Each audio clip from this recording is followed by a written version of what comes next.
So, the 2026 GB4 Championship. Wow. It didn't just start, it absolutely exploded into life at the legendary Silverstone circuit. Seriously, what we just saw was the perfect storm.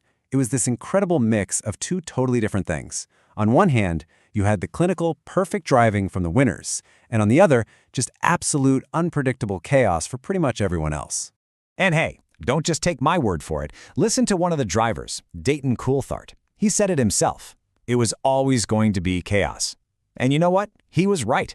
For every single driver out there, this wasn't just about who was the fastest. Nope, this was about survival. Just keeping the car on the track.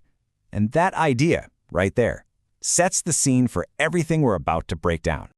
I mean, just look at this. You've got 29 cars. 29! All these up-and-coming stars, all trying to squeeze into the very first corner of the season. And at a track like Silverstone, which is just ridiculously fast, this is more than just a race. It's a total pressure cooker. The potential for drama? Oh, it was off the charts from the second those lights went out. Okay, so with all that chaos brewing, you'd think it would be a complete lottery, right? Well, not for everyone. One team managed to rise above it all and bring a sense of absolute perfect order.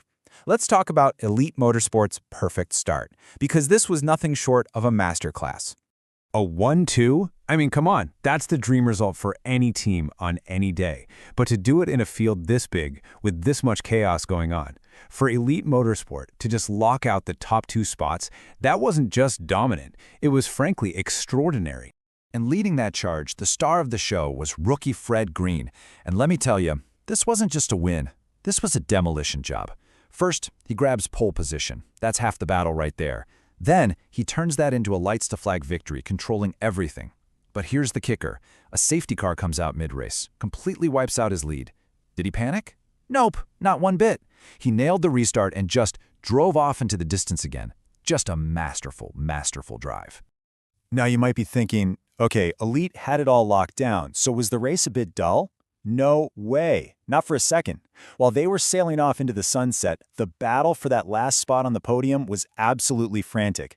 KMR Sports' Alex O'Grady basically had to go to war for that third place, which just goes to show you every single position was being fought for tooth and nail. All right, so we've seen the perfect, clean side of things, the precision. But like I said, that was only half the story. Now, let's get into the messy part, the carbon fiber carnage. Because when you put 29 hungry drivers on a track, you just know chaos is right around the corner. And that chaos, it really kicked off on lap 4. Charlie Myers has a spin, and boom, out comes the safety car. Now what the safety car does is it slows everyone down, bunches the whole field back up, and, this is the huge part, it erases any lead someone has built. So for Fred Green, who was way out in front, total nightmare. His hard work gone, just like that. But for everyone behind him, oh, that was a golden opportunity. Game on. And that restart led to what has to be the move of the race. Picture this. They're flying down the Wellington Straight. Jason Smith is defending hard, really aggressively, and he's pushing Thomas Ingram Hill right towards the grass at insane speeds. This is that moment, the ultimate test of nerve. Do you back out? Does Hill lift? No, absolutely not. He keeps his foot buried, goes for it, and somehow makes this unbelievably brave pass stick. That right there is what we call pure wheel-to-wheel racing. But of course, the drama wasn't done yet. It never is, right? It always seems to come down to the final lap. And where did it happen? Of course, it had to be at Copse Corner, one of the fastest, scariest, most legendary corners in all of motorsport. It's a place that demands 100% respect, but when it's the last lap, desperation has a funny way of taking over. And this is what happens when that desperation takes over. A last-ditch fight for position. Dimitrium Nolan and Jordan Martin make contact. For Nolan, that's it. Race over. Just a few corners from the finish line. Martin manages to keep going, but he falls way, way down the order. It's just a brutal reminder of how fast it can all go wrong in racing. So close to the end, and it just ends in heartbreak. So, okay, after all that, all the drama, the incredible moves, the last lap heartbreak, where does that leave us? Let's take a look at the standings because they really do tell the story of the whole day. A perfect mix of clean, clinical driving and just pure, raw chaos. But before we get to the top 10, I want to show you one number, just one. plus 20. That, my friends, is the story of one of the best drives of the entire race. Luke Hilton started way, way back in 28th place. To carve his way through that mess in the midfield and gain 20 spots to finish 8th, that is absolutely phenomenal. A massive recovery and a huge haul of points. And here's how it all shakes out.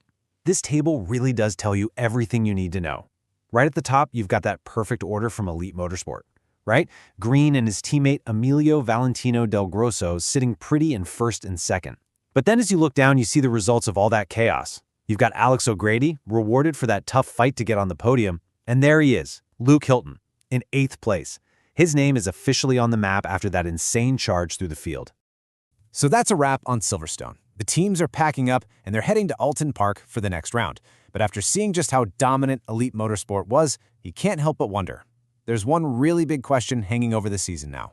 And the question is this: was what we saw from Fred Green and his team just a one-off? Or is this the start of a season of total dominance? Is this going to be a one-horse race? Or was all that madness and drama we saw further down the field just a taste of the chaos that's still to come? I don't know the answer, but one thing's for sure, if this first race is any indication, we are in for one heck of a season.